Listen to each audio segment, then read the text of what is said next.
자, 임플란트는요, 한번 씌우면 끝나는 게 아니잖아요. 우리가 힘든 수술 과정을 참고 견디는 이유는 바로 잘 먹기 위해서잖아요. 이처럼 오랫동안 씹고 쓰고 또 그 임플란트가 그 힘을 버텨내야 하는 그런 종류의 치료이기 때문에 우리가 무서움을 견디면서 임플란트를 하는 거죠. 환자분이 무서움을 견디는 것처럼 치과 의사는 처음부터 임플란트가 환자 입에서 어떤 조건에서 사용될지를 반드시 미리 생각해야 됩니다.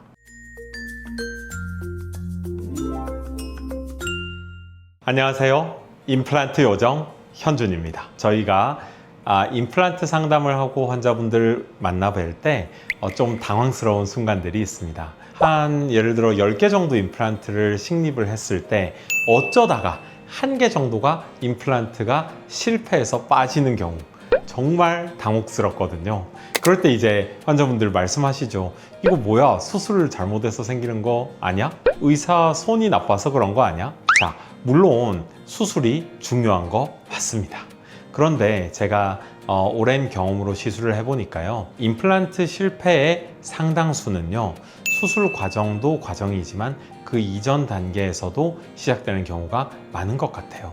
그래서 오늘은 임플란트의 실패가 어디서부터 또 어떤 과정을 통해서 시작되는지 차근차근 설명드려 보겠습니다. 임플란트 실패, 정말 수술 때문만은 아닌 건가요? 네. 결론부터 말씀드리면 임플란트 실패가 무조건 수술 때문이다? 아닌 경우도 많습니다. 물론 수술이 안 중요한 요소라는 건 절대 아닙니다. 어떻게 보면 가장 중요하죠. 단순히 임플란트를 포장을 제거하고 준비해서 환자의 뼈에 심는다. 여기뿐만이 아니라 이 실패의 상당수는 수술이 시작되기 전에 상담할 때, 그리고 진단할 때, 그리고 전체적인 임플란트 보철 구조를 설계할 때, 그때 어느 정도 실패가 예견되는 경우도 많거든요. 자, 임플란트는요, 한번 씌우면 끝나는 게 아니잖아요. 우리가 힘든 수술 과정을 참고 견디는 이유는 바로 잘 먹기 위해서잖아요. 이처럼 오랫동안 씹고 쓰고 또 그 임플란트가 그 힘을 버텨내야 하는 그런 종류의 치료이기 때문에 우리가 무서움을 견디면서 임플란트를 하는 거죠. 환자분이 무서움을 견디는 것처럼 치과 의사는 처음부터 임플란트가 환자 입에서 어떤 조건에서 사용될지를 반드시 미리 생각해야 됩니다. 그렇지 않으면 시간이 지나면서 그 문제는 드러나게 됩니다. 근데 상담, 진단 단계에서 환자분들이 가장 많이 놓치시는 게 무엇일까요? 아무래도 환자분들이 집중하는 거는 이 임플란트 가격이 얼마예요? 임플란트 끝날 때까지 시간이 얼마나 걸려요? 이런 것들 주로 관심이 많으시죠. 근데 가장 중요한 것은 임플란트 시간적으로 얼마나 오래 쓰느냐, 이 부분 하나 고려하셔야 되고요. 또 임플란트 하고 나서 보철물이 들어갔을 때 얼마나 자연스럽게 보이느냐, 이 부분까지 고려한다면 정말 충분히 고려하게 되는 경우입니다. 치과 의사가 환자분들 처음 뵙고 뼈 상태 진단하고요. 그리고 나서 상담할 때요, 뼈가 있다, 아니면 뼈가 부족하다, 수술이 된다, 수술이 불가능하다, 뼈를 만들어야 된다, 뼈 이식 필요 없다, 이 정도까지 설명이 끝나는 경우가 많습니다. 그렇지만 실제로는 임플란트 주변의 잇몸 두께가 어떤지, 그리고 이렇게 웃을 때 치아만 보이는지 잇몸은 얼마나 보이는지까지도 고려하면 시술 이후에 치아의 길이가 달라지거나 했을 때 사전에 상담을 드리게 되면 환자분들이 훨씬 더 이해가 빨라지는 부분들이 있거든요. 또 치아의 색, 주변의 치아색과 임플란트 치아색이 전혀 어울리지 않는다. 예를 들어서 젊은 여성분 같은 경우에는 진짜 치아 들어가는 날 보고 깜짝 놀라서 화를 내시거나 엉엉 우시는 경우도 있어요. 임플란트를 어디 위치에 심어야 힘을 적절하게 분배한 구조물이 되는가, 이 부분도 중요하고요. 또 예를 들어 10개라고 하면 그것이 한 덩이가 아니거든요. 그것을 부분으로 나눴을 때 얼마나 힘이 잘 배분되면서도 수리할 때 얼마나 쉬워지느냐, 이런 부분도 중요합니다.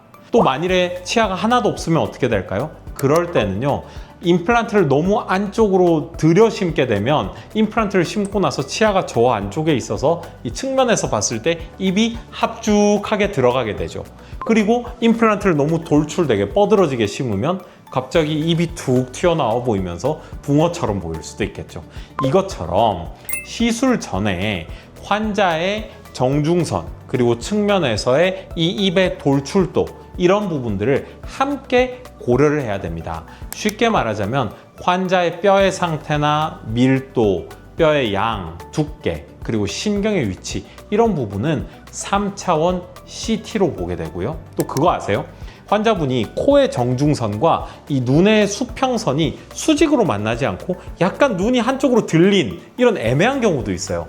이럴 때는 환자분의 얼굴을 파악하지 못하고 이 보철물을 만들게 되면 보철물 들어가는 날 치아가 이렇게 가지런하게 들어가는 게 아니라 삐딱하게 전부 다 들어가는 경우가 있는데 이럴 경우에는 정말 환자분들께서 화들짝 놀라면서 다시 해달라고 말씀을 하시게 되죠.